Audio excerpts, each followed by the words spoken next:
In today's video, I'm going to teach you how to freeze rows and columns in Google Sheets. Freezing rows and columns is a simple way to keep key labels like headers or category names visible while you scroll through a large sheet.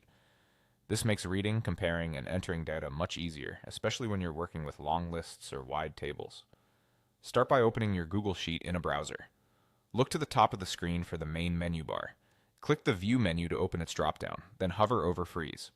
This reveals your options for locking parts of the sheet in place. If you want to keep the very first row visible, often the header row that names each column, choose one row. If you have a two-line header or a title row plus a header, pick two rows.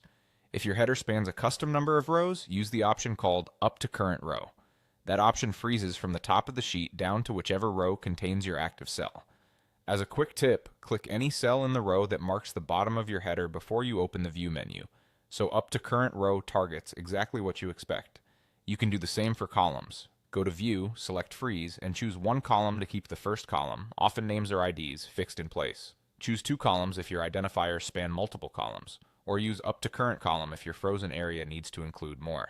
Just like with rows, the Current option locks everything from the left edge of the sheet up to the column where your active cell sits, so place your cursor accordingly before you make the selection.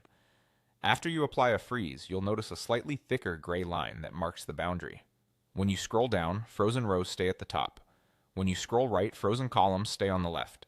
If you don't see that behavior, double-check that you selected the right option from the freeze menu, and confirm your cursor was in the correct row or column before choosing the current option. A few practical notes as you work. Keep your frozen area minimal so you preserve screen space for your data. If your headers are wrapping onto multiple lines, consider shortening the text or adjusting column widths so one or two frozen rows are enough.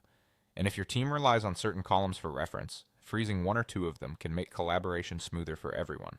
That's all there is to it. View, freeze, and choose the rows or columns you want to lock in place.